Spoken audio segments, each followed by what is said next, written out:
eu consigo imaginar em simultâneo duas coisas opostas, que é um par de pernas, um par de braços, uma pessoa franzina, uma pessoa comum, absolutamente normal, banal, nunca vês nada de especial na vida, em nenhum domínio, um par de rodas, uma bicicleta e consegue fazer metade da Terra, não é? Faz um percurso, percorres metade da Terra.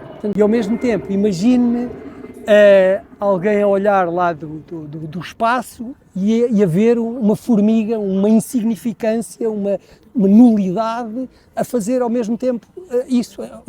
Essa relativização de sermos nada e sermos tudo, e eu acho que isso me deu muito para o meu dia-a-dia.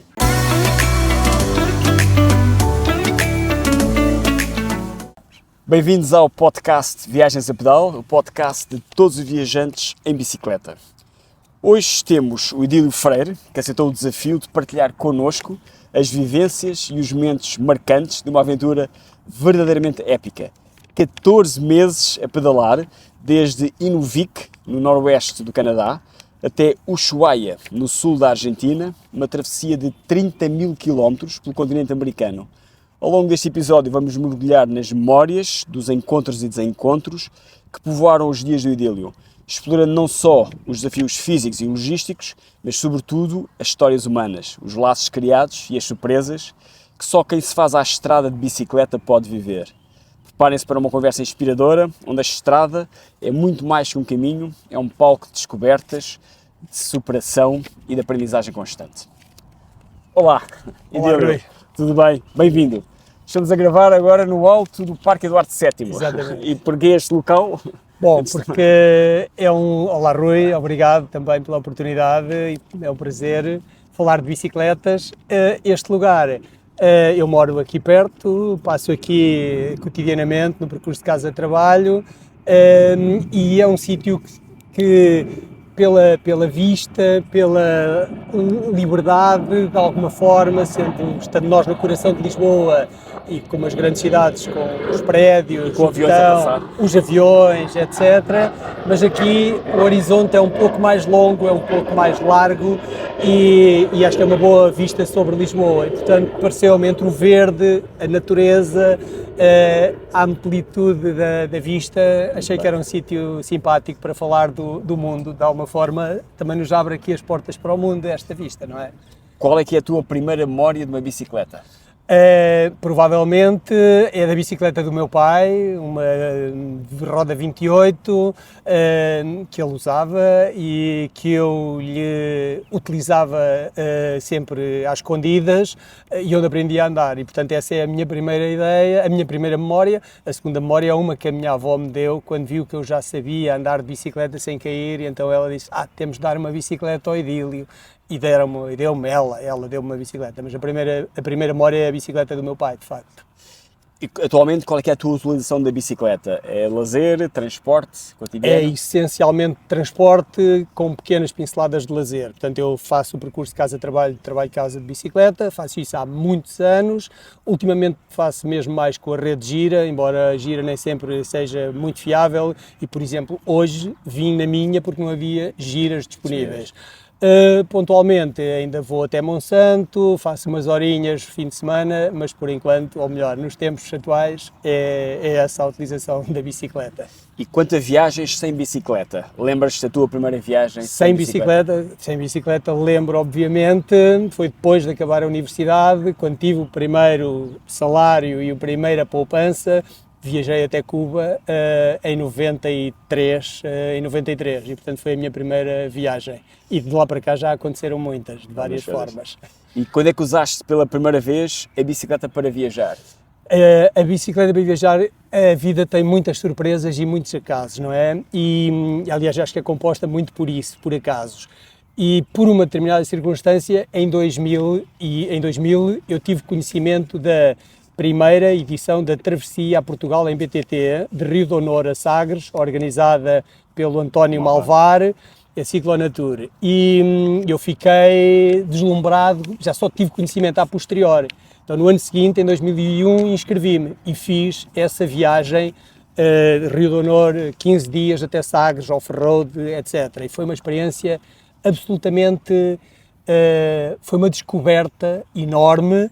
E a partir daí, a primeira viagem, aí sim, de turismo e autonomia, foram os caminhos de Santiago, o caminho francês, nesse mesmo ano. Portanto, a travessia tinha sido em junho, e em agosto, no pico do calor, eu fui fazer Saint-Jean-Pied-de-Port até Compostela de bicicleta. Portanto, essa foi a minha primeira viagem, cicloturismo, a solo, e foi a partir daí que o bichinho cresceu quase incomensuravelmente. Bem. Depois dessa viagem, agora íamos começar a falar nas viagens que te levaram a ter a epifania de um dia, vou descer o continente americano todo, de uma ponta à outra, caminho de Santiago, o que é que aconteceu a seguir a isso? Caminho de Santiago, a partir daí não parou mais. A partir daí as minhas férias passaram a ser quase todas de bicicleta, e só não foram mais de bicicleta por amigos que queriam ir também e não dava para ir de bicicleta. E portanto fiz a Noruega com um amigo, e as viagens foram praticamente todas a solo. Fiz o sul de Espanha, de Vila Real de Santo António até quase Barcelona. Não cheguei a Barcelona, mas fiz todo o sul de Espanha. Fiz, como disse, a Noruega, fiz a Irlanda, fiz a Islândia, que foi na Islândia que me surgiu a vontade determinada e incontrolável de fazer algo muito maior. Aliás, a característica é, eu nunca, apesar de eu gostar de andar muito de bicicleta, eu nunca treinava propriamente ciclismo, e portanto, ok, vou de férias para a semana e levo a bicicleta e começo a pedalar. E uma das coisas que tu também saberás, Rui, quando andas cotidianamente, os primeiros dias tu começas a sentir o corpo e as pernas com uma intensidade muito forte e com algum sofrimento, no meu caso pelo menos. E o que eu constatei rapidamente foi que, porque eram férias de uma semana, 2 semanas no máximo, e aquilo que eu constatei é que quando eu terminava as férias é que eu estava absolutamente pronto para começar umas férias de bicicleta intermináveis. E achei que tinha de lutar contra essa situação de agora é que eu podia gozar com todo o prazer todos os dias, e as férias já acabaram. E aí começou a surgir a ideia de fazer uma coisa grande, sem limites, salvo seja, e foi basicamente... Só um pormenor de bicicleta, porque há aqui há uma malta que acompanha aqui os episódios e que são mais... Que tipo de bicicleta é que tu usavas? Era uma BTT? Era uma BTT adaptada com os alforjes, portanto era a BTT que eu tinha. Aliás, devo dizer que já me roubaram 9 bicicletas, literalmente já lhe perdi o conto, literalmente. E portanto era a bicicleta que eu tinha no momento, era a bicicleta que eu levava. Punha o suporte, os alforjes e estamos a andar. Portanto, adepto 100% da teoria de que não é a bicicleta que faz o ciclista é que faz o ciclista. Absolutamente. Aliás, não recomendo, mas a minha, porque não é também uma teoria, é uma constatação e é uma prática. Eu sou, e então nesse domínio, total improviso, total irresponsabilidade, total acaso. Podia contar vários episódios absolutamente tolos, caricatos, ridículos, de viagens de bicicleta, como essa vez que fiz o sul de Espanha. Só vou contar este. Cheguei a Vila Real de Santo António para continuar a partir daí, até aí fui de comboio, e constatei que não tinha levado os suportes da bicicleta.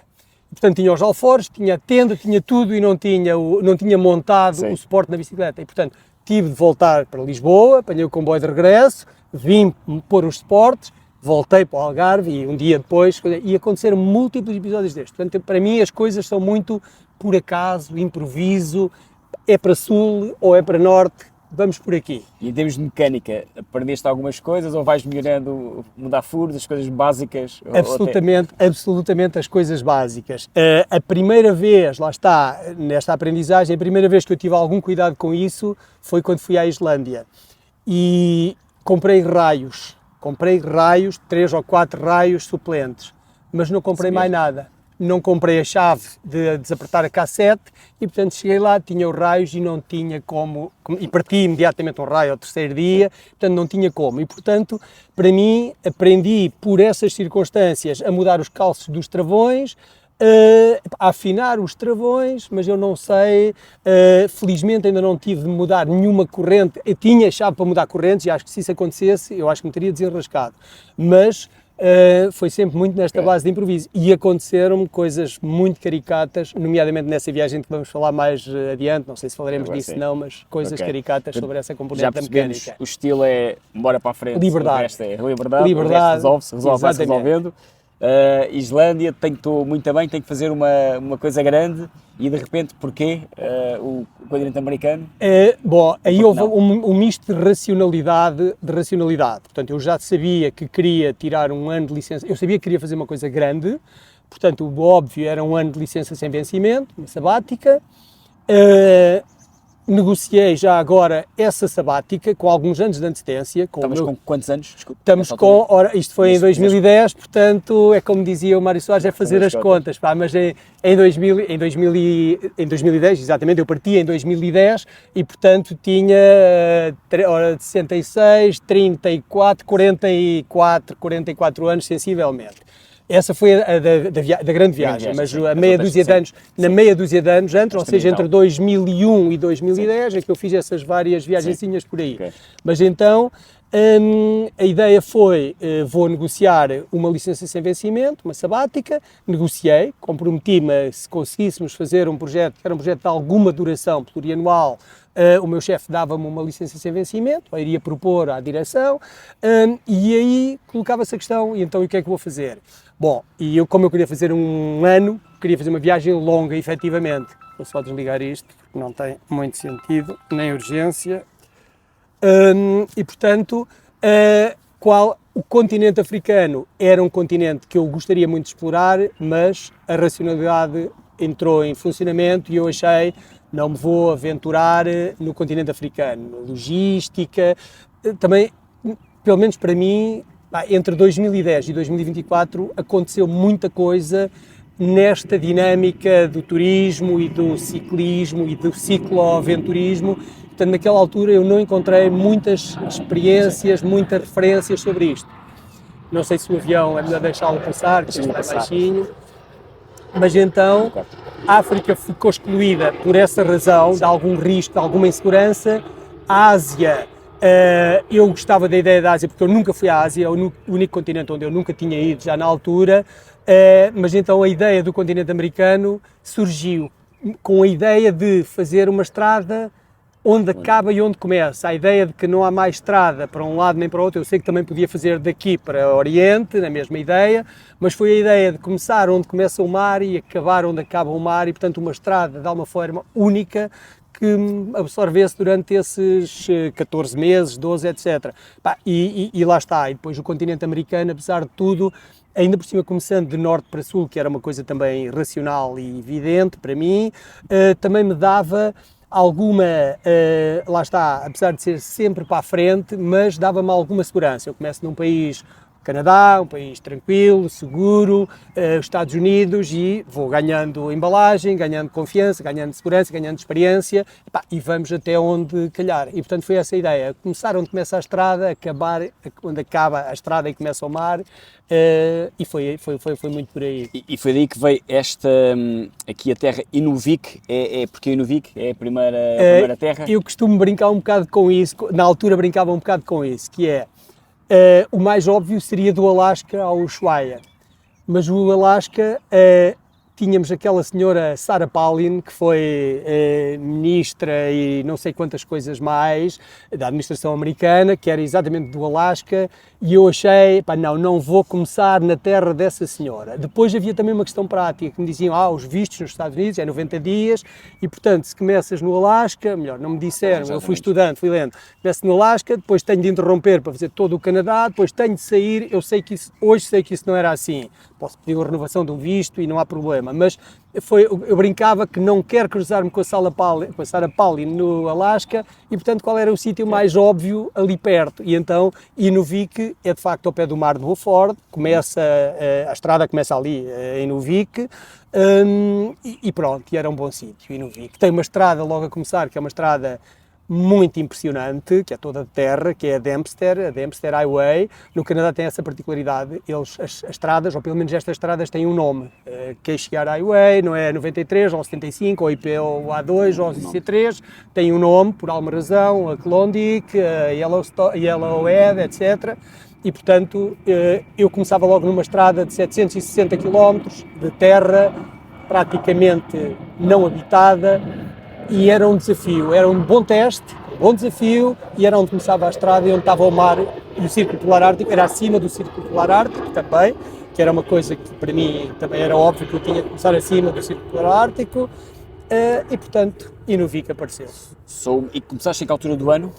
Em julho, saí de Lisboa no dia 19 e comecei a pedalar em Inuvik no dia 24, porque ainda tive ali várias peripéciazinhas pelo meio. E como é que te sentiste na noite antes de começar a pedalar? Foi engraçado, senti-me um bocado ansioso por uma razão especial. Portanto, eu cheguei, portanto, fiz várias viagens de avião até lá chegar, incluindo a última que é de Whitehorse, de um avião local até Inuvik. E a minha ideia, chegava lá a seguir à hora do almoço e ia começar imediatamente a pedalar. Mas estava de chuva, estava mau tempo e eu pensei, ok, pronto, começa amanhã. E à noite, quando estou no parque de campismo a fazer o jantar, aparece-me um americano, o John, que tinha acabado de fazer a Dempster de sul para norte. E o John foi horrível. Disse-me, estás doido, tu não consegues. Mostrou-me logo o mapa, não há água praticamente em nenhum local ao longo destes quilómetros, não há comida, etc. E ele vinha numa bicicleta não é de estrada, mas era daquelas bicicletas leves, só com um kit mínimo. E eu fiquei um bocado apreensivo. E, portanto, passei essa noite um bocado apreensivo com a conversa do John. No outro dia de manhã, quando fui embora, o tipo disse-lhe adeus e o tipo insistia para mim, não vais, tu não vais, vai ser muito difícil, não vais conseguir, blá, blá, blá. E eu disse, aliás, escrevi isso no diário e disse, I can do it, John. Believe me, I can do it. E pronto, e a partir daí, durante a Dempster, pelo menos, eu lembrava-me disso às vezes, I can do it, John. Ficou a frase da coisa. Então, a partir daí, ias seguindo o rumo sul ou ias variando essa estrada? Na verdade, a Dempster Highway não tem variantes, não há alternativas. Portanto, de Inuvik até à estrada, à Klondike Highway, com a qual ela se cruza, e em que para a direita vai-se para o Alasca, para a fronteira com os Estados Unidos, e para a esquerda continua-se para sul, para o Canadá. Mas, portanto, durante essa estrada, 760 km, não há alternativas, não há vias, não há cruzamentos nem entroncamentos, é sempre aquela única estrada. Tem uma povoação, que é a Fort McPherson, tem 3.500 habitantes, ou tinha à data, e foi o último local de abastecimento, de compra qualquer coisa. Em 700 km só tinhas esse? Só tinha esse. Tiveste que ir durante esses dias, tinhas essa oportunidade? Portanto, tinhas 400 km sem nada? 500 km basicamente, porque Fort McPherson é logo 150 km a sul de Inuvik. Portanto, a partir daí só havia água nos ribeiros, mas não havia mais comida. Havia um parque de campismo, mas já praticamente no último dia, e aí acho que tinha até mercearia no parque de campismo. Mas sim, durante 500 km basicamente não havia abastecimentos, aprovisionamentos, etc. Exatamente, desidratados e massas e acabou. Exatamente. Ok. Dessa por aí, depois, e os dias, como é que ias? Tu levavas tenda, ias acampando sempre ou variava? No Canadá e Estados Unidos foi 90% campismo. A partir daí, mas não vamos ainda por aí, a partir daí foi 10%, foi o contrário, 10% campismo, 90% hostéis, etc. Portanto, levava tenda, levava tudo, levava tenda, fogão, comida. Não havia, levava um computador, não havia, pelo menos eu não tinha ainda nem Garmin, nem GPS, não havia rede de telemóvel, não há rede, foi uma surpresa, mas naquele norte do Canadá não havia rede móvel, portanto satélites, havia apenas cabines fixas. Quando cheguei a Whitehorse, uma semana e tal depois, e, portanto, era autonomia total, sozinho, autonomia total. Cruzei-me com alguns caminhões, aliás, já agora, só muito rapidamente, porque senão nós não faríamos disto não 1 hora, mas 3 horas ou 2 dias, logo se veria, provavelmente. Mas nessa estrada também, para não exagerar, essa estrada tem o tal Fort McPherson, onde tem alimentação, aprovisionamento. A partir daí tem uma estação de serviço no dia seguinte, 100 km, portanto adiante, que é uma estação de serviço, Eagle Plains, e a partir daí não há de facto mais nada. E talvez no terceiro dia da viagem ou no quarto, eu apanhei uma tempestade medonha na estrada de lama, e a seguir ao almoço, onde eu almocei numa barraca daquelas dobras da beira da estrada, de lata, etc., a tremer de frio, porque eu ia super mal preparado, mais uma vez. E quando saí do almoço, fiz uma estrada, primeiro apareceu-me, aquilo é a vegetação rasteira, é a tundra, basicamente, e então, ou taiga, ou o que eles chamam, e vinha um alce, muse, em sentido contrário, com uma cria, bebé, e a estrada, naquele sítio em concreto, era vedada, com arbustos, basicamente, e portanto ela vinha para cá e eu ia para lá. E eu parei, porque já estávamos relativamente perto, e normalmente os animais selvagens, ela é um animal de grande porte, eu não tinha noção até a ver assim cara a cara, e ela vinha lentamente em direção a mim e eu fiquei ali, o que é que eu faço? Não faço nada, e de repente vem um caminhão em sentido contrário e ela teve de saltar a cerca e deixou-me o caminho livre. E esse caminhão, um caminhão daqueles enormes americanos, não é? No caso do Canadá, mas é igual, parou ao pé de mim, chovia, gelo, lama, e o tipo disse: estás doido, para onde é que vais? Não, volta para trás, eu levo-te, vais comigo até Eagle Plains e depois lá apanhas uma boleia, ou quer que seja, para Dawson, etc. E eu disse: não, ainda hesitei, mas não, nem pensar. Provavelmente, se ele fosse no sentido contrário, naquele momento, eventualmente eu teria aceito. Não aceitei voltar para trás. E no fim desse dia, quando eu já me preparava, depois o sol clareou ao fim do dia, as nuvens dissiparam-se, parou de chover, e de repente vou numa descida, começa uma descida muito perto do rio Ogilvy, onde me tinham dito em Fort McPherson que havia depois, quando a estrada e o rio se tocavam, para eu ir atento, porque ao lado esquerdo havia uma cabana de pescadores e que isso era um sítio espetacular para acampar, não havia mais nada onde acampar. E eu achava que estava a meia dúzia de quilómetros e de repente estão 3 carros parados lá à frente, e quando eu via carros parados, pensei, deve ser a observar algum urso, que era uma coisa que eu ansiava por ver. Quando me aproximo, começo a ouvir um ruído ensurdecedor, então tinha chovido imenso, havia um autêntico rio a cortar a estrada e, portanto, estávamos uns de um lado e do outro lado daquele autêntico rio e eu não podia passar para a cabana que estaria a 200 metros do outro lado. Então tive de acampar, com tudo encharcado, na beira da estrada, comi uma sandes e foi uma peripécia forte, porque psicologicamente eu estava mesmo a sonhar com aquela tenda para ter um pouco mais de calor e repouso, etc. A tenda, a barraca do outro lado. Pensaste em desistir? Não, na verdade nunca pensei em desistir, nunca, mas não era por nenhuma, eu não tinha nenhum compromisso com ninguém, nem comigo mesmo, eu ia mesmo, isto é mesmo real, portanto eu vou fazer isto enquanto e durante o tempo em que me der gozo e que me der prazer, mas já algumas vezes me fizeram essa pergunta e aquilo que eu costumava dizer, foi muito instintivo e muito sentido, foi, deixa-me lá pensar, se eu não estivesse aqui, onde é que eu estava neste momento? E isso, para mim, a pergunta encerra a resposta. Se eu não estivesse ali, estava em frente a um computador, numa sala de 4 metros quadrados, 6 metros quadrados, de manhã à noite, e eu não precisava disso para não desistir, porque terão sido muito poucos, tive momentos tensos e fortes, mas foram muito poucos os momentos de desprazer ou foi uma viagem de quase permanentemente um enorme prazer, portanto nunca me passou pelo, não porque tem de ser, comprometi-me, o meu orgulho está em causa, não isso, mas de facto foi um prazer permanente. E depois o resto, entrando aqui no fio condutor do caminho, portanto, largaste essa estrada e entraste depois na Interamericana. Depois entrei no asfalto, na Pan-Americana, é isso. Entrei no asfalto.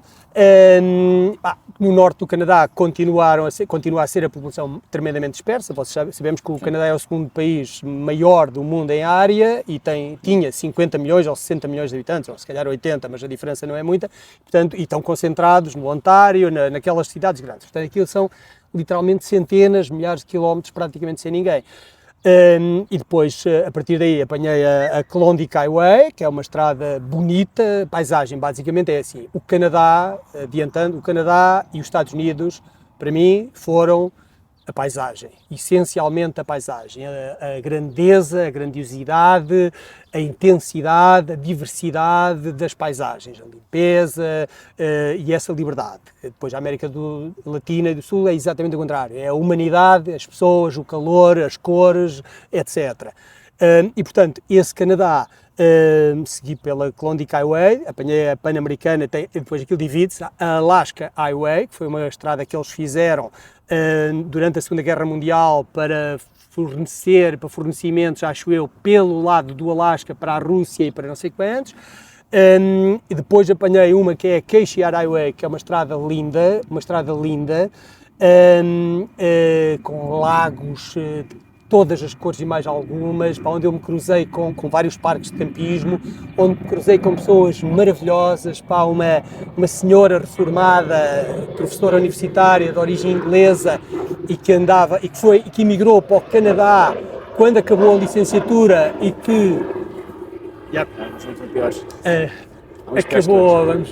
acabou a licenciatura e diz que apareceram cartazes na Inglaterra a dizer: vem estudar para o Canadá, descobre um mundo novo, blá blá blá. E o que foi curioso, ela disse: e sabes porque é que eu fui? Sabes que pergunta é que eu me fiz, assim é que ela disse. E eu disse-lhe: por que não? E ela: foi mesmo, não sei se é verdade, não, por que não? E foi para o Canadá e até hoje ficou no Canadá, mas enfim, jantei com ela no parque de campismo, oferecemos jantar, etc.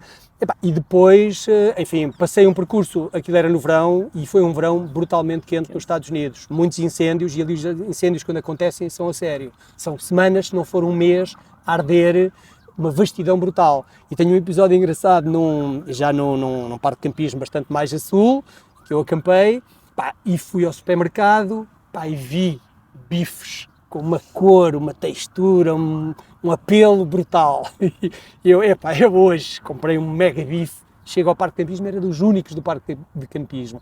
E os parques de campismo lá são tão grandes que a vigilância faz de carro, não é a pé. Então eu estava a fazer a minha fogueira, no sítio apropriado, que lá todos têm o fogareiro, estava a fazer a fogueira e vejo passar o carro do vigilante e senti imediatamente: há aqui qualquer coisa que não está certa. Tipo, parou, veio ter comigo e disse: está completamente proibido fazer fogos ao ar livre, seja onde for, no Canadá. E eu, ok, apaguei aquela brincadeira, mas não podia desistir do bife. Depois ainda dele se ir embora, à boa portuguesa, reacendi a porcaria da fogueira, mas aquilo começou a fumegar, tive receio, apaguei a fogueira, liguei o meu fogão, pus o tacho no fogão, meti-lhe o bife lá dentro e portanto foi grelhado na chapa, mas foi maravilhoso na mesma. E depois a partir daí, logo a seguir é as Montanhas Rochosas, já estamos muito perto das Montanhas Rochosas. O percurso foi um bocado de sul para norte, ponto final. Norte para sul. De norte para sul, exatamente, de norte para sul. E ias de variantes, é isso? Ou seja, ia. Eu tinha 3 ou 4 pontos na viagem que eu queria fazer. Queria fazer Machu Picchu no Peru, queria fazer o Salar do Uyuni na Bolívia, queria passar em São Pedro de Atacama, mas como vês, tudo isso é muito para sul. Queria passar no Grand Canyon e tinha a intenção de passar, de facto, nas Montanhas Rochosas. Apesar da estrada costeira ser mais suave, mais famosa, a estrada 1 dos Estados Unidos, etc., mas eu queria fazer as Rocky Mountains. Eu já tinha estado no Canadá há muitos anos, já tinha feito o Lake Louise, Banff, aquela zona, mas pensei, não, de bicicleta é que isto sabe melhor. E então eu fui pelas Rocky Mountains, apanhei a Icefield Parkway, que é uma estrada maravilhosa. Mas com subidas brutais. É engraçado porque senhora merceeira da minha aldeia, quando eu era criança, nos Brinços, em Pombal, tem os filhos todos, vários imigrados no Canadá, e um deles em Alberta, naquela província. E então eu estive em casa dele 2 dias, e ele dizia, e a mãe tinha ido visitar, já há uns anos antes, ela já faleceu, tinha ido visitar ao Canadá, e fizeram essa estrada, ele para lhe mostrar aquela estrada maravilhosa, e a mãe disse-lhe: ai filho, esta é a estrada que vai para o inferno, filho, nunca me tragas mais aqui. Portanto, para ela era a estrada para o inferno, com as suas montanhas, com as suas subidas e descidas. Pá, para mim foi uma experiência extraordinária. Os parques naturais, Banff, Jasper, Lake Louise, o Half Moon, experiências lindas, E o trânsito, caminhões, não era muito tenso? Não, no Canadá e nos Estados Unidos, não. Primeiro, nestas estradas por onde eu andei, não havia muito trânsito, mas havia caminhões, de facto. Mas havia uma berma e naqueles países há muita civilidade e, portanto, aí estive sempre tranquilo, na boa. Há uma coisa que, por acaso, eu ouvi num podcast teu, que é verdade, que eu subscrevo, principalmente nos Estados Unidos. No Canadá são dois mundos diferentes. Eu acho mesmo isso, sinceramente. E há várias razões pelas quais são, várias características porque é que são dois mundos, mas nos Estados Unidos, de facto, a fluidez dos caminhões é brutal e do trânsito. Também é verdade que uns são 300 e tal milhões, outros eram 80 milhões ou 70 ou o que é. Mas é os pneus rebentados e, portanto, tu furas N vezes porque as bermas estão todas cheias de aço, de arame, etc. Mas só no México e na Costa Rica e daí para o sul é que eu tive alguns calafrios com os caminhões. Agora no Canadá e Estados Unidos foi sempre muito tranquilo. É todo os Estados Unidos, o que ficou é as paisagens, não é? Aqueles parques naturais, o Grand Canyon também, Não, pois, foi isso. Depois eu já te digo porque é que não fui ao Grand Canyon, mas comecei por Montana, entrei naquele estado rural, arcaico de Montana, por Whitefish, entrei na fronteira de Roosevelt, se não me engano, e na fronteira tenho um episódio engraçado, vê lá como é que isso está. Estamos bem. E portanto, na fronteira de Roosevelt, tem muito pouca gente, tinha 2 ou 3 carros ali, eu entrei e, para o visto, porque eu não tinha visto, os vistos foram, com exceção do Canadá, os vistos foram todos adquiridos na fronteira de cada país. E então, o que é sempre um calafriozinho, não é? Há sempre ali um suspense, vamos chatear, o que é que está mal, enfim. Então, na fronteira de Roosevelt, o polícia, mal eu entrei, mandou-me logo avançar, falou-me em espanhol. Depois eu percebi porquê, porque o inquérito que ele me deu para preencher estava em espanhol, perguntou-me a história, obviamente, e tivemos a conversar amenamente, para onde é que vinha, Portugal, blá blá blá, o que é que já tinha feito, para onde é que ia, e os outros funcionários que não tinham muito que fazer ou nada, na verdade, tudo de cabeça esticada a ver quem é este maluco, mas então ele, a determinada altura, diz-me, tem um papelinho azul que agrafa ao passaporte, que carimba e diz-me: pode perder tudo o que tem consigo, exceto este documento. Isto é a coisa mais importante que você tem consigo. Guarde-o com a sua própria vida. E curiosamente, esse papel ainda está no meu passaporte porque, posso adiantar já, a fronteira do México, de Santa Fé para Tijuana, no México, eu saí dos Estados Unidos sem visar a saída, sem visar o passaporte, e para todos os efeitos eu sou um imigrante, um clandestino nos Estados Unidos, hoje em dia ainda. E já voltaste lá aos Estados Unidos? Não voltei aos Estados Unidos, provavelmente teria problemas, e devo dizer que há meia dúzia de anos, talvez mais, talvez um pouco mais, estive na iminência de ir trabalhar para os Estados Unidos. E mandei um mail para a Embaixada dos Estados Unidos, exatamente para um organismo internacional. E então mandei um mail para a Embaixada a relatar a situação e a dizer que queria regularizar aquilo. E é difícil, não é? Sim, e eles disseram: isto não é fácil, se quiser apareça cá. E eu decidi, pronto, porque depois já saída gorou-se e eu pensei: não sei se volto aos Estados Unidos, portanto, se for, tratarei disso a seu tempo, mas foi engraçado. Depois, enfim, nos Estados Unidos continuei pelas Montanhas Rochosas, por Yellowstone, que é um parque maravilhoso, eu creio que é o primeiro parque nacional do mundo, ou registado como tal, ou quer que seja. De facto foi uma experiência maravilhosa, com os bisontes a dividir a estrada, etc. e, como te disse, tinha intenções de ir ao Grand Canyon. Pá, só que ali na zona de dividir, Salt Lake City ou não sei quantos, pá, comecei a ver a meteorologia e as previsões eram de neve, já estávamos a avançar em setembro, outubro, se não me engano, em outubro, não, depois de setembro, outubro, exatamente, porque no dia dos meus anos, 14 de setembro, estava em Jackson, basicamente, no Wyoming, e então decidi arrepiar caminho, não é desta vez que eu vou ao Grand Canyon, e portanto infleti para a Califórnia e para a 101 e para Sacramento, e fiz isso, e a partir daí apanhei a 101, a norte, 150 km a norte de São Francisco, e a partir daí a minha rota foi pelos Estados Unidos, foi sempre pelo Pacífico. Passaste LA, portanto, o final da Route 66, que já tivemos aqui um episódio sobre o que é a Route 66, mas passaste por Santa Bárbara. Exatamente. E continuaste por aí abaixo. Mas antes de Santa Bárbara, digo que São Francisco, tal como Buenos Aires, seriam as duas cidades que eu teria muito prazer em viver.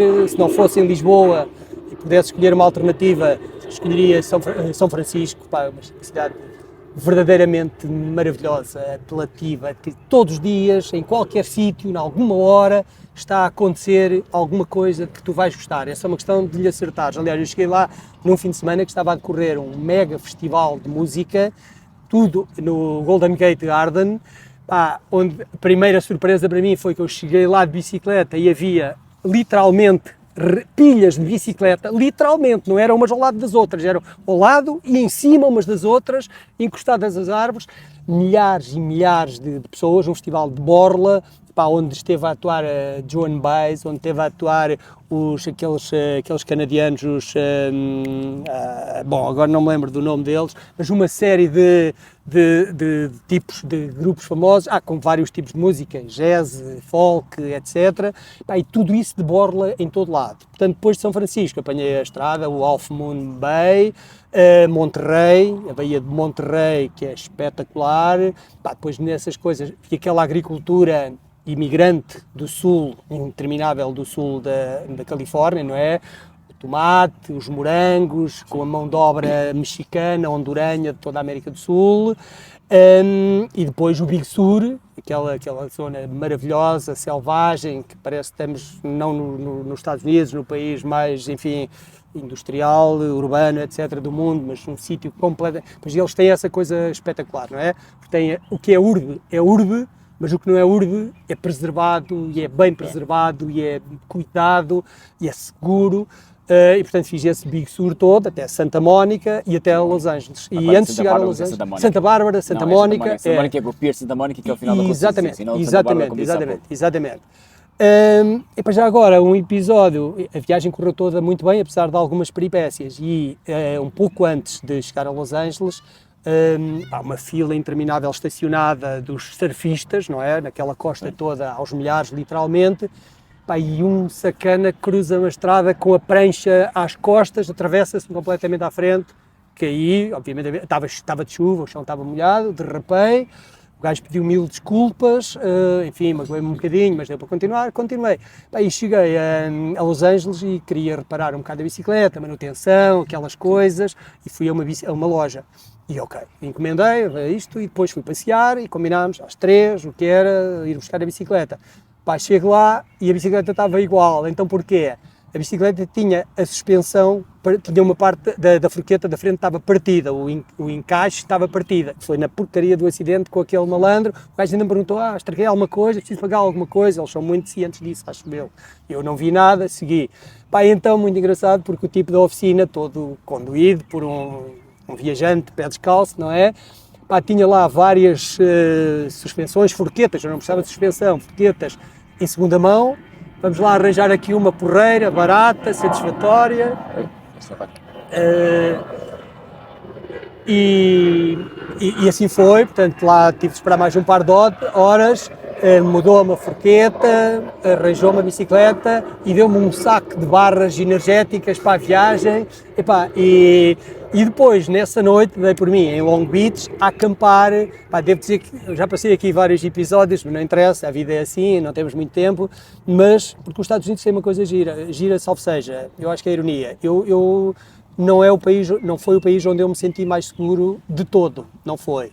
e nomeadamente em Reno, já na Califórnia, ao pé do famoso Lake Tahoe, eu cheguei a Reno e queria acampar e estava a haver uma concentração de 3.000 motoqueiros. Então tudo que era alojamento barato, parques de campismo, estava tudo, absolutamente tudo esgotado. Não me deixaram meter a tenda em lado nenhum.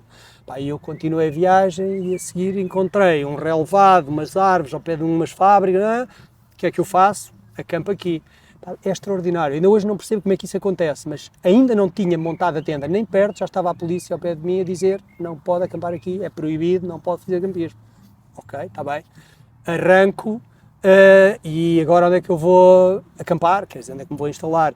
Aí 100 metros à frente meti-me para uns arbustos selvagens, mesma coisa selvagem, arranjei uma clareira super desconfortável e acampei ali. Mas para dizer que a polícia, a presença policial em Espanha e nos Estados Unidos e no México também, agora estava a pensar já no espanhol, a mim, a polícia armada, a presença de polícia em qualquer supermercado, armados que parece que estão, não sei, na guerra, isso a mim não me transmite segurança, transmite insegurança. E, portanto, foi um bocadinho, senti um bocadinho isso. E então, nomeadamente com o campismo selvagem, então em Long Beach, havia um relevado, no mapa estava assinalado um parque de campismo, mas não havia nada, não havia recepção, não havia tendas, não havia nada. Mas havia de facto um grande relevado, algures ali, e eu vou por aqui. E portanto instalei-me, montei a tenda e acampei ali. Só que aquilo era pior do que aqui com os aviões. Portanto, durante toda a noite os aviões passavam e aterravam mesmo ali por cima de mim.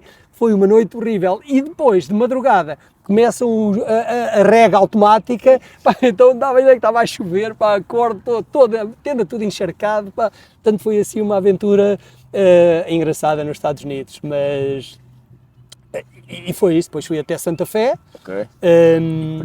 por aí abaixo, sempre pela 101 ou 1, não sei bem como é que lhe chamam, até Santa Fé, e a partir de Santa Fé era a saída dos Estados Unidos e a entrada no México. A fronteira já foi nem carimbaram? A fronteira, a passagem da fronteira foi uma coisa extraordinária. Porquê?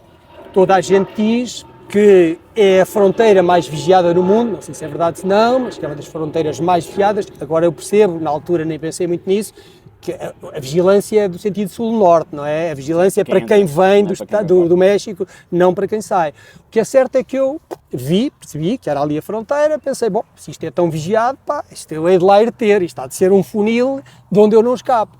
E de repente dou por mim e estava na praça de táxis em Trujillo, no México já, mesmo no México, nem saída dos Estados Unidos, nem entrada no México, nada.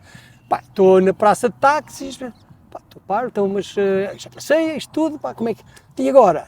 Depois fiquei ali hesitante, que se lixe, vou-me embora, olha, se me pedirem, mas depois pensei, depois tenho de sair do México, se ainda me interpelam, ainda me chateiam, então voltei para trás, mas voltei para trás para pôr o visto de entrada no México. Já não voltei aos Estados Unidos para pôr o visto de saída nos Estados Unidos. E é que eu ia ter chatices, provavelmente, e portanto entrei no México, entrei em Trujillo. E aí a parte humana começou a alterar, não é? Assim, a América Latina, o México, as cores, a comida, os cheiros, a hospitalidade, a latinidade é totalmente diferente, não é? Em Trujillo eu tive algum receio, porque eu ouvia falar muito mal de Trujillo. Aliás, é uma característica engraçada e comum a toda a viagem, que era, eu falei como imaginas, largas centenas de pessoas, não milhares. E não interessa se eram turistas também, ciclistas também, pessoas comuns. E o óbvio é de onde é que vens, para onde é que vais, de onde é que és, o que é que fazes aqui, sozinho, etc. E invariavelmente, para onde quer que eu fosse, isso é muito perigoso, não, ter cuidado. Aliás, em São Francisco, um americano, lá na pousada, disse, não, és louco, apanha um avião e aterra já na América do Sul, não passes no México, que vais morrer, vão-te matar. Os gangues, aquilo é aquela história toda, não é? Portanto, no norte do México era o sul do México, na Colômbia, no norte da Colômbia era o sul da Colômbia, portanto, tudo aquilo onde já passaste, obviamente não tinha muito sentido dizer isso é muito perigoso, agora para onde vais é muito perigoso. E de facto, acho que Trujillo foi o único sítio onde eu me deixei influenciar um bocado por esse discurso. Tanto assim que em Trujillo entrei, comprei um mapa, comi qualquer coisa e segui viagem logo para Rosarito e, portanto, fui dormir a 30 km logo a sul, onde havia festa, em todo lado há festa, naquele período havia festas, portanto, os burritos, tudo aquilo. E pronto, fiz a Baixa Califórnia, segui pela Baixa Califórnia. Já tinham passado quantos meses quando estavas por aí? 3 meses, ora, julho, agosto, eu comecei em julho, estava no norte dos Estados Unidos, meados de setembro, portanto, fim dos Estados Unidos, fim de setembro, início de outubro, portanto, estava há 3 meses em viagem quase. Então, a partir daí, estavas a dizer que começaste a abandonar a tenda e a ter a oportunidade de dormir em casa das pessoas ou em albergues? Albergues, essencialmente. Uma vez ou outra em casa das pessoas, mas também foi raramente. A ideia basicamente foi, não era só porque não há campismo institucionalizado, em regra, mas seria muito fácil acampar no quintal de qualquer pessoa. Mas ali eu gostava de, rapidamente eu queria conviver e, portanto, queria ver as povoações, as vilas, as aldeias, as características das pessoas. Portanto, a melhor forma para mim não era ficar na minha tenda fechado, isolado, a fazer a minha comida, etc. Era exatamente aproveitar esses momentos de comida e, portanto, eu comecei a comer. Aliás, a minha viagem foi uma viagem bastante cara para mim e para qualquer um, pela comida. Não sei, sabes, eu já sei que sabes, mas quer dizer, beber 1 litro de leite e comer meio pão ao pequeno almoço era uma coisa absolutamente banal, normal, não é?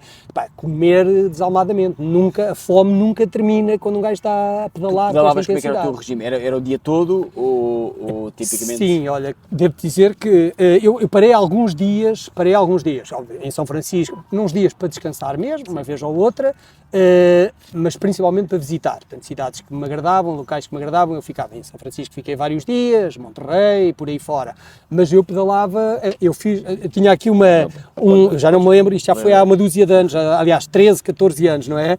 E devo dizer que eu fiz em média 88 km por dia. Nos dias em que pedalei, portanto, contando só os dias em que pedalei, o que dava 5 horas e 40 por dia a pedalar, que é uma boa jornada. Claro que chegaram a ser 10 horas e 12, num caso ou no outro, mas, portanto, isto era uma jornada intensa. Aliás, foi engraçado porque eu no norte do México, logo em Ensenada, fui a uma loja, mais uma vez, de bicicletas, porque no México começaram-se a partir raios com muita frequência. E então fui a Ensenada, a uma loja de bicicletas, cujo dono tinha sido um ciclista famoso, Pepe Garcia, ou Chepa Garcia, já não sei muito bem, que tinha sido campeão de ciclismo, e um dos filhos era ciclista profissional, e tivemos ali numa boa conversa, e o gajo disse-me, também isso, não é? Eu, um estado inconsciente quase ainda hoje, já com estes 30 anos ou mais, mas eu não presto muita atenção a essas coisas, é até estar cansado, ou até me apetecer, ou o que quer que seja. E ele dizia-me, tu tens de... Ele disse-me, os ciclistas profissionais treinam, em média, menos de 100 km por dia. Nos treinos normais, o treino é, obviamente, programado, diversificado, etc. Não é sempre andar de bicicleta, mas quando treinam ciclismo, nunca fazem mais de 100 km por dia. E tu precisas de tempo para descansar ao fim de algum tempo, até para os músculos recuperar. Tu podes sentir um touro fortíssimo, coração, caixa, etc. Mas os músculos, as coisas estão lá.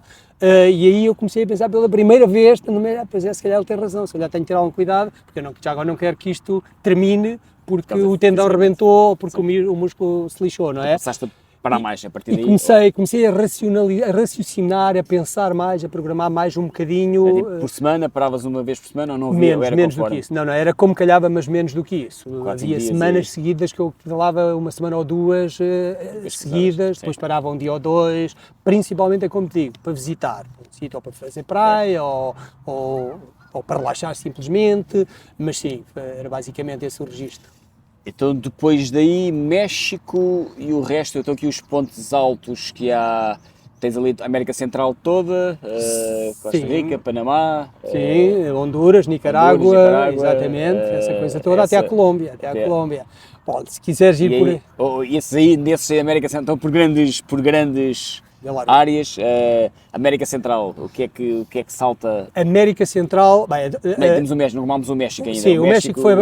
Falámos muito rápido, do México é colorido brutal do México, a música permanente do México, os mezcales e as tequilhas que apanhei, que levei com isso em vários sítios com todo o gosto, pá, episódios com pessoas espetaculares, pá, desde um tipo em Mazatlán, um velhote com quem eu me cruzei à meia da noite depois de eu vir de um bar meio underground para ver os ambientes, e cruzo-me com o tipo, ficámos a conversar e então o tipo, a determinada altura diz-me: tu és europeu, e se calhar sabes-me dizer, eu tenho ali 1 milhão de liras que um turista italiano me deu aqui há uns anos, pá, não sei quantos anos, tenho aquilo guardado, pá, aquilo deve valer muito dinheiro, tenho de ver se troco isso. E eu, pá, deixa lá, amigo, já não há liras, a lira, quando existia, não valia nada, portanto 1 milhão de liras era um pataco, não é? O câmbio da lira era uma moeda fraquíssima, mas já não havia já não havia liras há uma dúzia de anos. Pá, e o homem ficou completamente destruído. Meu pé de meia, pensava que tinha ali uma riqueza para uma emergência, mas episódios desta natureza. No México aconteceu uma coisa gira também, já agora, muito rapidamente, foi a única parte do percurso em que eu fui acompanhado, porque cruzei-me com um americano na passagem da Baixa Califórnia para o continente, a Mazatlán, no ferry, pá, e o tipo, depois fomos juntos, ele perguntou-me se podíamos ir juntos, ele não falava nada de espanhol e gostava de companhia, então o Brian, que era do nordeste do Canadá, dos Estados Unidos, da zona dos lagos, e o Brian tinha já, há 10 anos atrás, tinha iniciado, ele queria descer pela costa do Pacífico até ao Panamá e regressar pela costa Atlântica, ele fazia bastante ciclismo. Pá, e então da outra vez tinha tido um problema físico e desistiu. E desta vez estava a fazer novamente. Pá, então fomos durante 2 semanas no México juntos. E antes ainda de Acapulco, de 300 km, recebeu uma chamada. Ele tinha os pais, que eram muito velhotes, 80 e muitos, e a irmã ajudava ali um bocado, e então recebeu uma chamada da irmã que a mãe tinha partido um braço, e a mãe também ainda ajudava a cuidar do pai, então tinha partido um braço. Conclusão, o Brian acabou outra vez a viagem ali. E uma coisa gira é que eu saí na minha viagem, ia de alforjes, portanto ele levava 4 alforjes, e ele levava um daqueles carrinhos, não sei se conheces, mas aqueles trolleys muito aporreiros. Eu parti 10 raios no México, porque tinha muito peso atrás, porque aquilo já estava tudo descompensado, porque a minha bicicleta, mais uma vez, era uma bicicleta de VTT que eu tinha comprado à última da hora, e portanto não era uma bicicleta preparada minimamente para aquilo. E então, a determinada altura, ele diz-me: epá, Luís, porque o meu nome Idílio é um nome um bocado difícil, não é? Então Luís é mais fluente, sou Idílio Luís Freire, então ele disse: Luís, pá, eu já tinha pensado nisso, mas ainda não tinha tido coragem de lhe dizer: Luís, estava aqui a pensar, se tu quisesse levar o meu atrelado, era de alguma forma como se a minha viagem continuasse contigo um bocadinho, para vendia-te isto barato, e eu, porreiro, Brian, já tinha pensado nisso, encantado, comprei, dei-lhe $100 pelo trolley, e foi espetacular, nunca mais, não sei se parti mais algum raio, senão, mas pronto, mas o México foi muito isso, pá, foi muita intimidade, muita convivência com as pessoas, muito contacto com aquela cultura alegre, pobre, triste, desigual, aquela agricultura intensiva da Baixa Califórnia, mas de uma generosidade e de uma curiosidade tremenda. E depois o Sul, muita pobreza, muita amargura, Chiapas, os zapatistas, naquela altura aqueles movimentos estavam muito mais presentes, e pronto, e foi muito isto. Porto Varas, maravilhoso, para os turistas americanos, etc. Porto Vallarta, Porto Varas. Depois, a América Central, enfim, comparando com isto, foi uma jornadazinha, não é?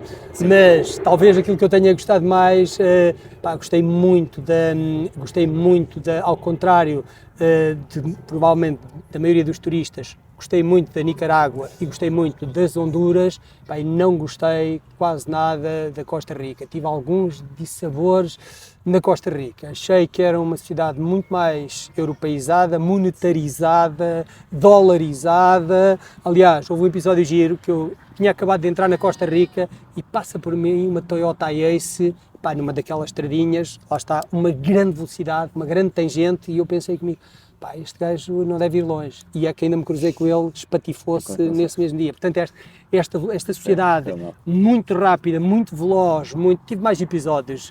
Não gostei muito da Costa Rica por estes episódios. Se calhar são fortuitos, vamos ser justos, seguramente são fortuitos. A tua experiência. Mas foram os meus episódios. Pá, é claro que a paisagem, o país, a natureza, a preservação, os parques naturais, Santa Helena, pá, são espetaculares, o Monte Verde, etc. São espetaculares. E na Nicarágua, passaste por aquelas cidades coloniais? Passei por León, por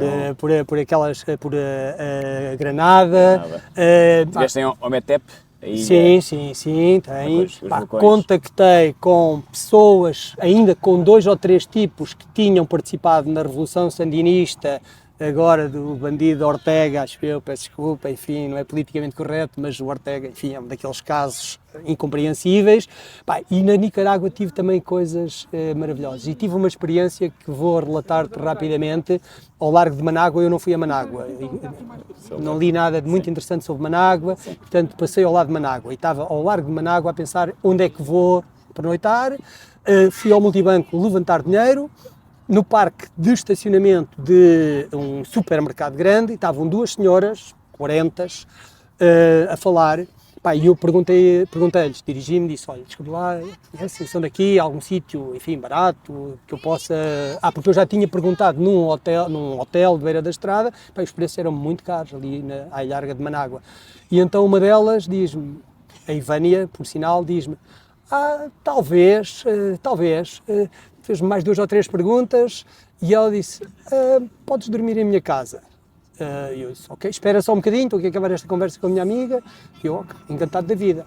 Ela acabou a conversa, disse-me, vem comigo, são 3 km, ela estava de carro, segue-me, eu seguia, saímos da estrada, um ramalzinho de terra, uma casa térrea, elementar, pá, entro, chama-me, traz a bicicleta para dentro de casa, está aqui dentro, tinha um miúdo pequeno, 5, 6 anos, mas não estava lá nesse momento, diz-me, mostra-me a casa, a cozinha, a comida, frigorífico, a casa de banho, toalha, mostrou-me o quarto onde eu iria dormir e disse-me agora tenho de ir buscar o meu filho à escola, porque o filho tinha pai meia dúzia de anos.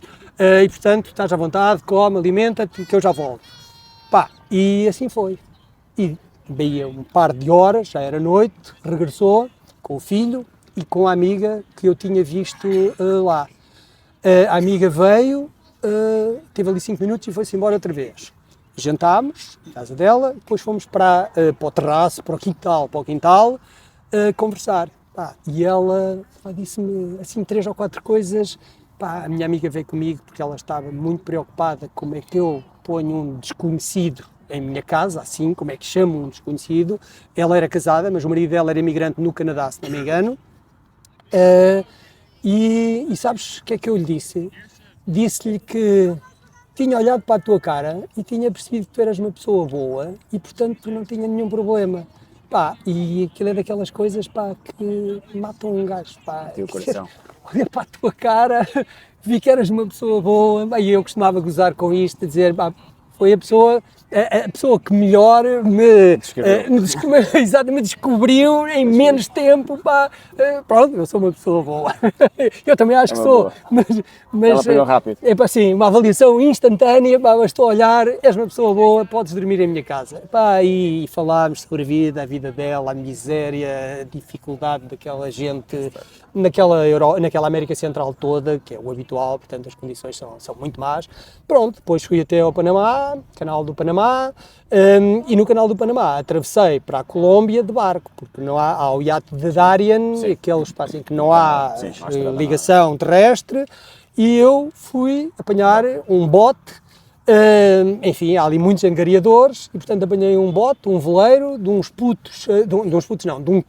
tipo que tinha o veleiro, que alugava o veleiro tipo uma semana ou vários dias para andarem ali nas Caraíbas, no mar, no Golfo, e eram todos colombianos, portanto, vinham para ali e ele cobrava-me, não sei, $100, o que quer que seja, para me levar de regresso.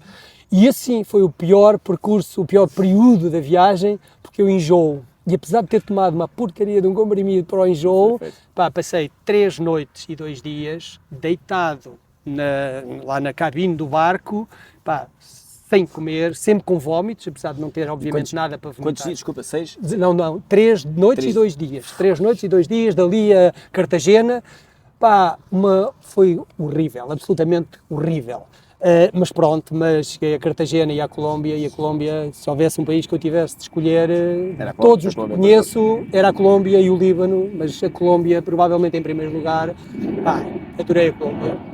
Porque é que a Colômbia é o país mais espetacular de todos? Bom, primeiro, talvez funcione também um bocado isso, que é as expectativas e o discurso que existe sobre a Colômbia, não é? E portanto, lá está, eram daqueles países que todos me diziam, salta a Colômbia e a terra no país a seguir. Obviamente eu não fiz isso e a primeira coisa que eu senti logo, já agora este episódio ainda da travessia de San Blas, que era o tal capitão, que tinha um ar de capitão, daqueles de barba, de capitão antigo, no barba, magro, chapéu, pá, e tinha uma companheira que era bastante jovem, e ele tinha uma conversa com ela, pá, de uma doçura, de uma amabilidade, de uma coisa que eu achei, chamou-me a atenção, eu achei extraordinário. Depois ainda comecei com pensamentos, pois claro, seduziu, é assim que ele seduziu pelo verbo a rapariga. Quando estamos a chegar à Baía de Cartagena, o gajo telefona para os filhos dele. Ele tinha filhos e tinha um apartamento num daqueles prédios grandes, mesmo em frente, mesmo ao lado da Cartagena à Velha, e então ele telefona e começa a falar com eles, acho que era uma filha, não sei se também é um filho, começa a falar, pá, e outra vez com uma voz, não é a voz, eram os termos, meu amor, meu encanto, meu não sei quê, meu não sei quantos, pá, e eu fiquei surpreendido, aquilo para mim, pá, e depois entrei em Cartagena, pá, e no hostal, no café, no restaurante, em todo lado, a linguagem era essa. O que é que posso fazer por ti, meu amor, meu encanto, meu não sei quantos, pá, assim. Pá, e portanto, isso foi uma coisa que me surpreendeu e que eu achei maravilhoso, essa linguagem. Pá, depois, há vários, podia narrar-te uma quantidade de episódios, mas vou-te só dizer 2 episódios, ou provavelmente até só um. Um calor infernal a descer a caminho de Bogotá, pela zona próxima da Venezuela, portanto ali pela aquela estrada que vai de Santa Marta, Barranquilha, por aí abaixo, pá, e estava um calor infernal, hora de almoço, eu ia de bicicleta, a estrada bifurcava e à minha frente ia um vendedor de gelados naquelas bicicletas, com uma sua arca frigorífica, mala frigorífica. Pá, eu viro para a esquerda e ele está do lado direito e ele chama-me, para-me à frente, 10 metros, e chama-me, ei, e eu primeiro ainda fingi que não o ouvi, pensei, pá, eu quero é ir comer, pá, agora não quero outra vez que me perguntem de onde é que eu venho, para onde é que eu vou, etc. Pá, mas ele insistiu e eu não resisti, parei, e depois ele, anda cá, e eu na minha mente, porra, ainda quero que eu diga, anda cá, não vem ele ter comigo, tenho de ir eu ter com ele. Pá, então chego lá, o gajo abre a mala, dá-me um gelado, toma lá, está um calor insuportável, tu precisas mesmo de um gelado.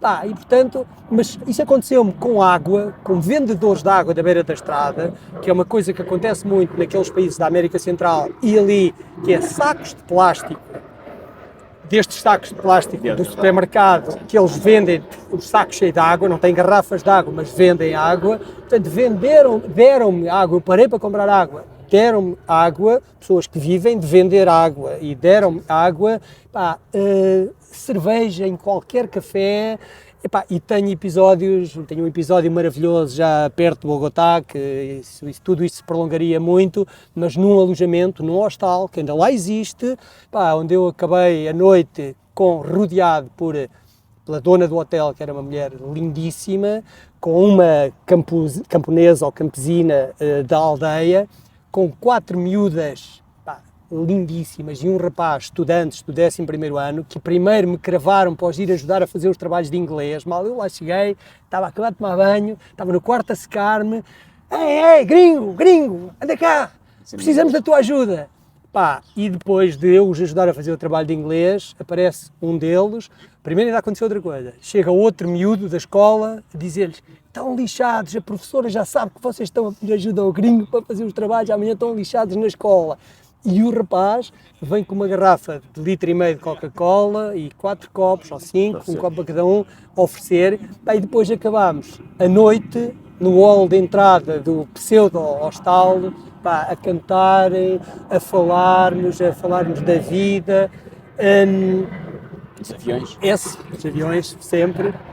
Pá, uma dessas miúdas, que para além de linda, era muito inteligente e era muito boa aluna, a perguntar-me sobre as universidades da Europa, dos Estados Unidos, porque ela ia estudar para fora da Colômbia, portanto, é uma tipa com cabeça, com ambições, mas tudo isto numa aldeia remota das montanhas cafeeiras, ali ainda não era bem, é mais em Manizales, mas ali já também, pá, e portanto foram N situações de uma humanidade, pá, de uma beleza, pá, onde eu nunca senti um pingo de insegurança nos sítios mais remotos do sul, já de Popayán, da fronteira com...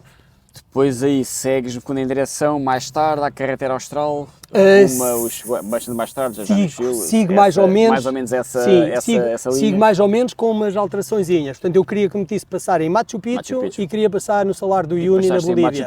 E passei em Machu Picchu. Portanto, eu fiz, deixa-me só dizer-te que, e abreviando, enfim, o Equador é um país também muito bonito, com muitas coisas belas para descrever, humanas, paisagísticas, etc. Depois entrei no Peru e o Peru fui fazer, aliás, no Peru, deixa-me dizer, no Equador, eu fiz o Equador e um bocado do Peru com um português que eu conheci na travessia a Portugal em BTT, portanto, uma dúzia de anos antes, e ele ia fazer um périplo por parte da América do Sul e combinámos para nos encontrarmos ali no Equador e fazermos alguns dias juntos, depois acabámos por nos separar, mas andei alguns dias com ele. E eu queria fazer a Cordilheira Andina mesmo pelo Huaraz. E, portanto, ele alinhou também e, portanto, fizemos a Cordilheira Andina. E essa em si é uma aventura brutal. Já agora, só para dizer que a altitude maior a que eu pedalei foi 4.910 metros, pá, onde o plano parece uma subida com 14% de inclinação, pela rarefação do oxigênio, obviamente, mas então fizemos o Peru interior,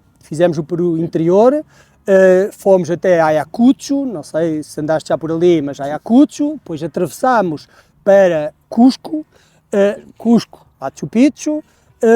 Eu já tinha estado em Machu Picchu há muitos anos atrás, fiz o caminho Inca, agora isso acho que é um desafio impossível financeiramente e tem meses de fila de espera, etc.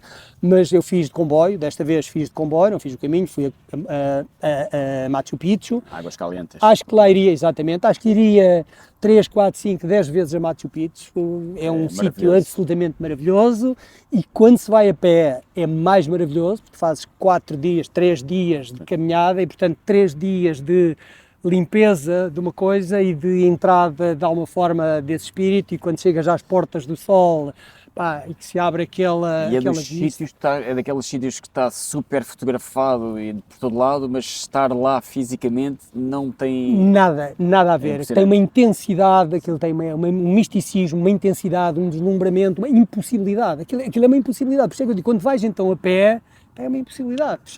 Tu deixaste tudo para trás há tanto tempo, tu não encontras nada, civilização, há não sei quantos dias, quilómetros, etc. Nas condições climatéricas, enfim, relevo, etc., mais duras, e de repente chegas ali, bem, paras-te com aquela grandiosidade, é uma coisa de facto indescritível. É de arrepiar, e é indescritível. Depois Huayna Picchu, quando eu lá fui da outra vez, ainda consegui ir a Huayna Picchu, fui a Huayna Picchu, desta vez não, fui só a Machu Picchu, Monte do Sol, Monte da Lua, não é?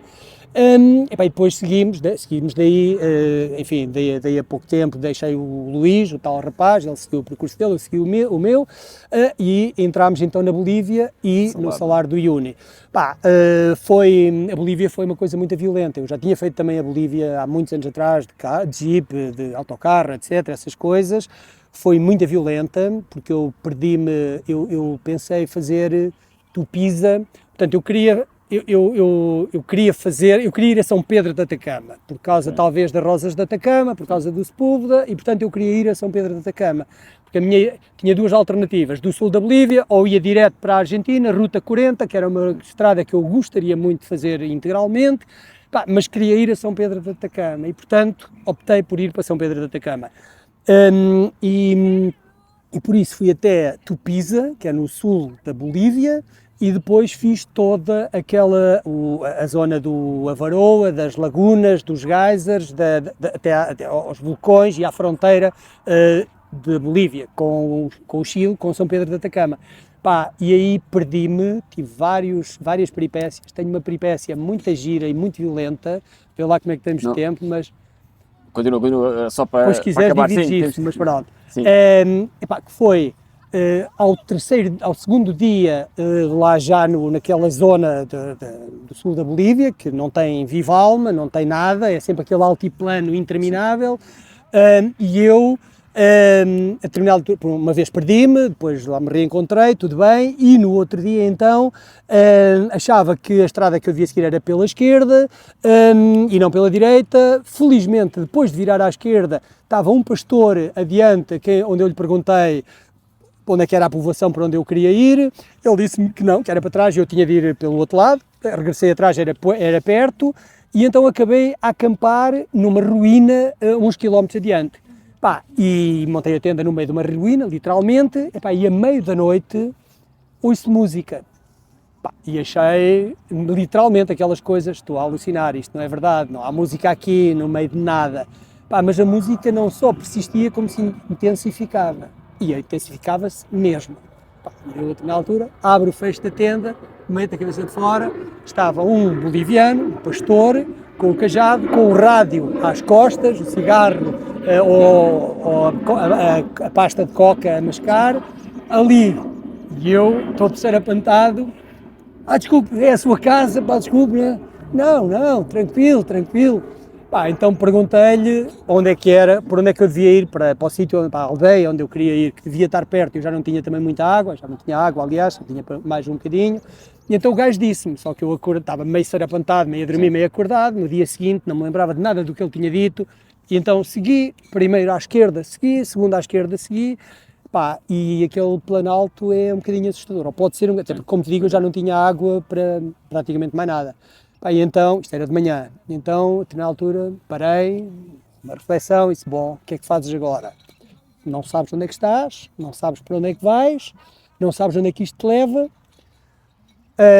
e decidi, não, vou ficar aqui, quieto, até aparecer alguém. Tenho aqui mantimentos para estar um dia ou até dois, sem problemas, portanto, fico aqui. E estou naquela meditação e ouço um galo cantar, e pensei, estou mesmo a alucinar, isto não é fábula, é mesmo, não estou bom na cabeça, um galo a cantar aqui. E aquilo volta o galo a cantar na minha cabeça, pelo menos. Eu olho à volta, aquilo é um altiplano, eu sei que é a terceira vez que digo, mas interminável, vê-se tudo num raio interminável, não pode haver, só havia uma linha de água que descia ali por meio e que tinha um bocadinho, tinha uma coisa mais escondida, mas era a única linha de água. Então, se houver mesmo um galo aqui, só pode ser nesta linha de água. Deixo a bicicleta, porque ali estás no meio das pedras, do pedregulho, deixo a bicicleta, levo só a minha bolsa com os bens essenciais, a máquina fotográfica, dinheiro, identificação, e vou por aí abaixo. E 500 metros abaixo está uma casebre, uma família multigeracional, não é? Com os rebanhos das alpacas, e lá estava uma casa, e portanto, eu estava enganado, tive de voltar para trás de tudo, para Cerro qualquer coisa, até encontrei a aldeia onde comprei água, onde almocei, onde abasteci e onde depois segui para São Pedro de Atacama e para a fronteira com o Chile. E aí entras no Chile e depois no Chile já entras na Ruta 40? Não, depois no Chile vou... depois aí tive um dissabor. Aí eu estava em junho, eu estava lá, estive lá mesmo em São Pedro de Atacama, no São Pedro. Sim. São Pedro é 29 de junho. E portanto eu estava lá no 27, 8, 9, 30, estive ali. Sim. E aquilo, junho, é o inverno lá. E então a passagem para a Ruta 40 estava fechada, por tempo indeterminado. Houve tempo em que não passava ninguém, houve tempo em que abriram para os caminhões, e portanto eu tive ali 4 ou 5 dias em São Pedro a ver se aquele passo, se aquela fronteira abria, porque eu queria ir pela Ruta 40. Não abriu e portanto eu pensei, não vou ficar aqui indefinidamente, e então segui pelo deserto de Atacama até Antofagasta e até ao Atlântico, que é sul de Iquique, e portanto cruzei aí o deserto de Atacama. E como é que vai até lá abaixo o Ushuaia, depois tens Depois que cruzar? depois sigo sempre a Ruta 5 no Chile. Sim. No Chile vou basicamente pela costa, portanto vou Valparaíso, passo ao largo de Santiago, vou até Pedro, como é que aquilo se chama? É aquele explorador espanhol bastante conhecido e amigo deles, muito querido, mas agora não me lembro, Pedro Valdívia, se calhar, bom, não sei, é uma povoação. Sim. Foi a primeira vez, o primeiro passo fronteiriço que abriu, porque como tu sabes, a fronteira do Chile e da Argentina, a fronteira é uma linha virtual que é, se a água corre para o Atlântico é Argentina, se a água corre para o Pacífico é Chile, portanto não há uma fronteira literal. E há vários postos fronteiriços que não estão na fronteira, estão muitas vezes dezenas de quilómetros para um lado ou para o outro. E os passos estavam todos fechados pelo inverno, fechados pela neve. Portanto, o primeiro onde eu consegui passar já era em Pedro Valdívia, muito a sul do Chile. Você vais sempre junto ao Atlântico? Sempre, ou do Pacífico, sempre junto ao Pacífico, até Pedro Valdívia, e depois cruzei para São Martim de Los Andes, que é a norte dos lagos, Barilotes, provavelmente é a zona mais conhecida, e portanto passei um pouco a norte de Barilotes. E aí já estás na carretera mais perto? Aí já estou na carretera austral, Aqui com alguns viajantes já estiveram aqui e que fizeram, que era a Ruta 40 e a carretera austral, e também tivemos aqui um casal, Luís Simões e a Anisa, que fizeram também toda a América do Sul, e foi mais ou menos, e que andaram, portanto, a partir daí até chegares ao Ushuaia, e depois de chegar, como é que é chegar a... É horrível. Não, chegar muito rapidamente, chegar ao Ushuaia, primeiro... O fim, mais do que a terra, o fim da viagem. Sim, o fim da viagem eu não sabia, não é? Eu sabia que estava a um dia do Ushuaia. Aliás, no penúltimo dia foi um dia muito violento. Pá, eu lembro-me de ter este pensamento comigo, porque eu falava muito com a bicicleta e comigo próprio, não é? E acho que todos faziam isso nesses momentos. E eu lembro-me de ter este diálogo, pá, bolas, pá. Até na volta à França, na volta à Itália, na volta à Espanha, pá, o último dia é o dia da consagração, pá, ninguém se ataca, ninguém se chateia, é um percurso, pá, e aqui até ao último dia, pá, tenho de sofrer, porque estavam as estradas fechadas com neve, aliás havia limpa-neves a abrirem as estradas, eu sabia que estava no último dia, mas não sabia que o Ushuaia tem tipo um arco, aquilo é mesmo uma porta que está vindo dali no Ushuaia. Pá, então vou numa curva e de repente deparo-me com aquele arco. E é aquela ambiguidade de sentimentos, não é? Por um lado, o sorriso, pá, era aqui que eu queria chegar, e por outro lado, pá, não, eu não quero passar aquela porta, pá, porque isto acaba, e também não quero que isto acabe. De alguma forma, essa ambivalência é muito presente, porque é presente, foi muito presente, e foi uma experiência maravilhosa. E já agora, só para te dizer um episódio final, se quiseres, que é no dia seguinte, onde eu deixei os apetrechos todos ali, não é?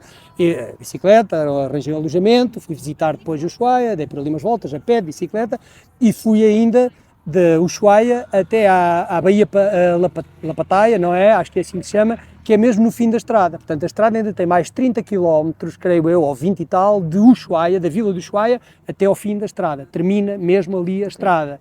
E então eu queria ir, obviamente, fazer isso, com a bicicleta, sem nada, não é? Só a gozar, máquina fotográfica, camisola do Benfica, e aí vou eu até lá. Claro que lá há carradas de gente a tirar fotografias, etc. Eu também tirei as minhas fotografias, e de repente chega um autocarro de japoneses, pá, e eu estou a tirar uma fotografia a mim próprio ao pé da placa, pá, e os japoneses começam todos a vir um a um para o pé de mim, e os outros a tirar fotografias. Portanto, parece que de repente eu era devem ter pensado que era ali o bobo da corte, ou o símbolo do Ushuaia.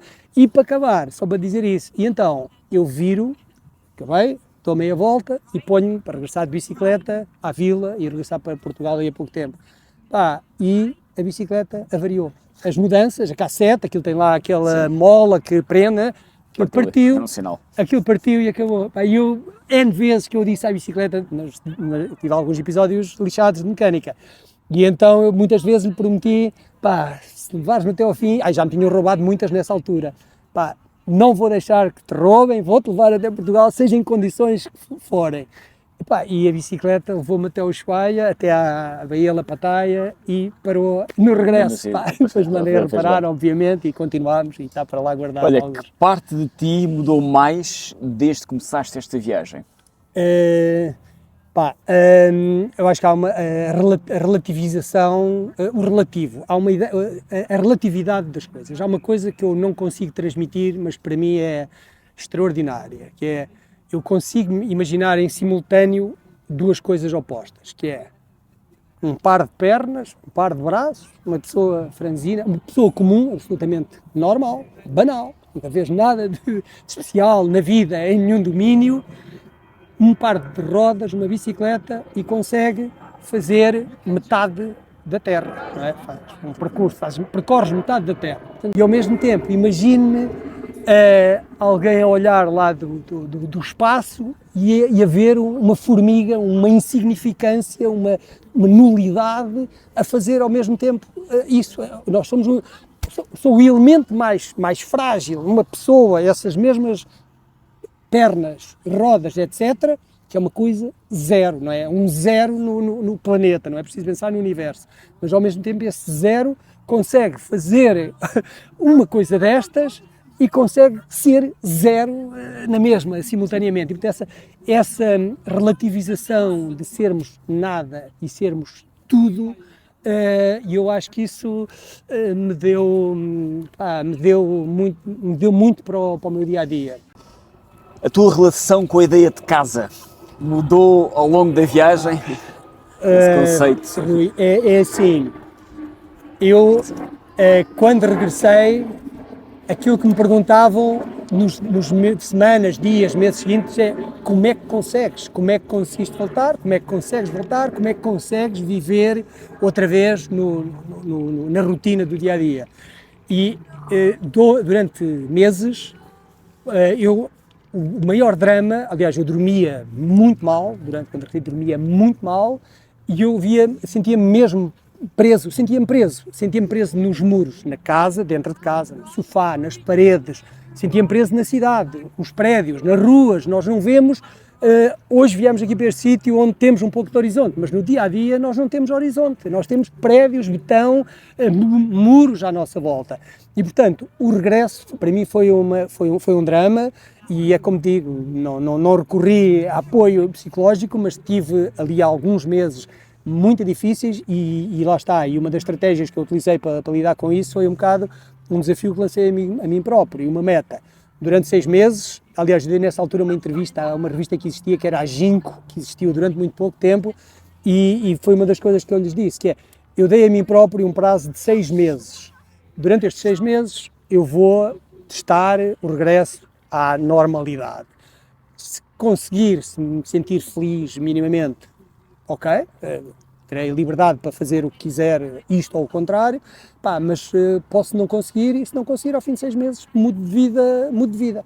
Não estou arrependido, foi uma jornada maravilhosa que eu fiz, absolutamente maravilhosa, que me marcou imenso por dentro e por fora, e lá está, agora estas partes também lamechas, mas enfim, foi na sequência da viagem que numa apresentação eu conheci a minha atual mulher, companheira, mãe dos meus filhos, e portanto foi outra viagem que eu comecei a partir dali, e há várias que ocorrem em simultâneo, portanto elas não são exclusivas de todo, mas... No fim do dia o amor salvou? Sim, claramente que sim. Há várias formas de amor e o amor salvou, claramente, sim. Sim. E agora ainda uma pergunta sobre a viagem. Qual é que foi a conversa mais marcante que tiveste? Houve várias conversas, mas talvez durante a viagem, talvez tenha sido mesmo na Colômbia,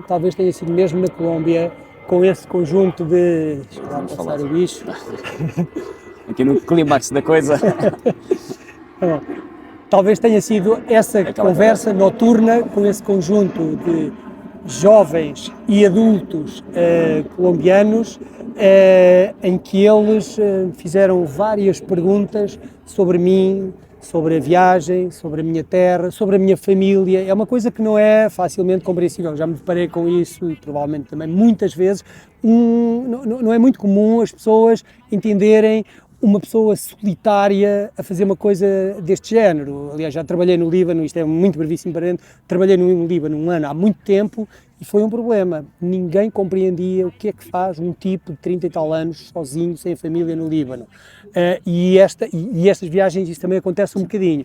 E aquela conversa foi uma conversa que eu não esqueço, pelo ambiente, pelas pessoas, pelas perguntas e pela obrigatoriedade de alguma reflexão para responder às perguntas deles, e tu conheces-te a ti próprio um bocado mais.